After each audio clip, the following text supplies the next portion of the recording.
ষড়যন্ত্র চালিয়ে যাচ্ছে। একটা মহল আছে না নাই, বলেন আছে না নাই?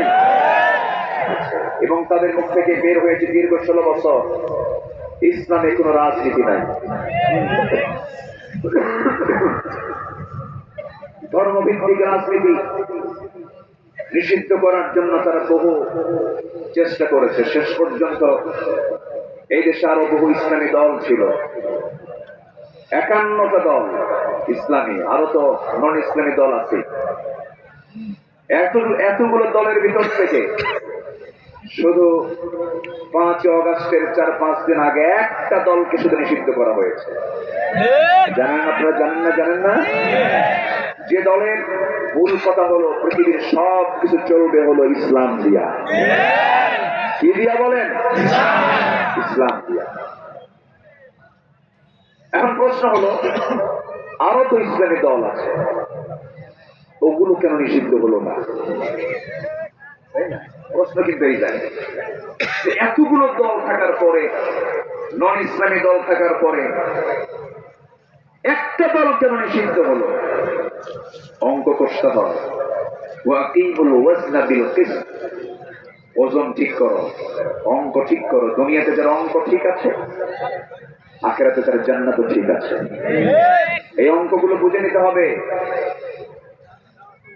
মাত্র 4-5 দিন আগে একটা দলকে নিষিদ্ধ করা হয়েছে। সাধারণ মানুষ হককে না চিনতে পারলেও বাতিল শক্তি কিন্তু হককে ঠিকই চিনতে পারে। বাতিল শক্তি তারা হককে ঠিকই আঁচ করতে পারে।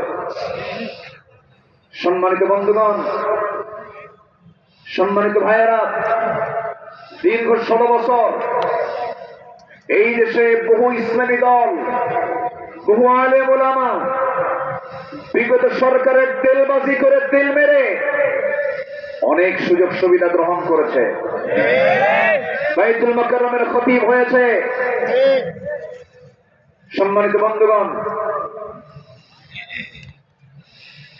যারা 16 বছর ইসলামী দল করে বিগত সরকারের পক্ষ থেকে একটা মামলা পেলেন না, গায়ে একটা আঁচড় লাগলো না, বুঝতে হবে মুনাফিক চেনার জন্য অন্য দেশে যাওয়ার দরকার নাই। আমার দেশি মুনাফিক দিয়ে ভরা আছে না নাই? চোরের মায়ের দেশে এসে খুব তোর।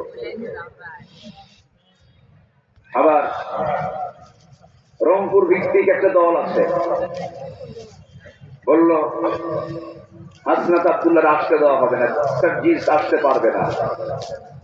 বিগত জুলুম শাহীর পক্ষে যারা মদত জুগিয়েছে, যারা পেট্রোনাইজ করেছে, যারা জালিমকে সহযোগিতা করেছে, তারা বড় জালিম।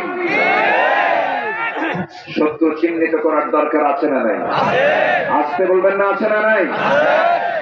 53 বছর দেশের স্বাধীনতা, 25 বছর এক সরকার চালিয়েছে, যারা বিদায়ী হলো। 16 বছর আরেক সরকার চালিয়েছে, 9 বছর আরেকটি দল চালিয়েছে, মাঝখান দিয়ে কেয়ারটেকার কিছু চালাইছে।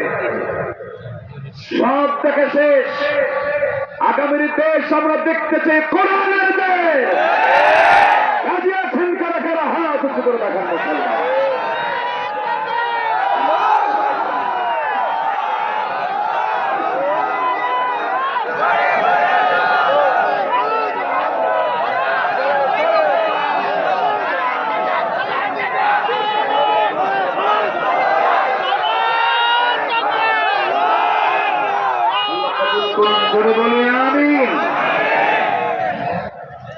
কষ্ট হচ্ছে আপনাদের, কিন্তু আমার কষ্ট হচ্ছে যে আমি শেষ না হতেই, আমি শেষ করতে করতে মানুষের আশা পুরাবে না।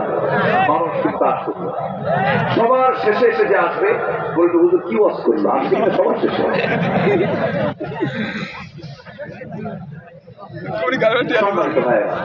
যত বড় মাহফিল হয়, উচিত হলো তত দ্রুত অল্প সময় সেই প্রোগ্রামটা শেষ করা। এটা শিখিয়েছেন মুহাম্মদ সাল্লাল্লাহু আলাইহি ওয়াসাল্লাম। আমার নবীজির সবচেয়ে শ্রেষ্ঠ ভাষণ ছিল বিদায় হজের ভাষণ। লম্বা না সংক্ষিপ্ত? সংক্ষিপ্ত কথার মধ্যেই নির্যাস কথা থাকে, অতিরিক্ত কথা বলতে গেলেই ভুল সৃষ্টি হয়ে যায়।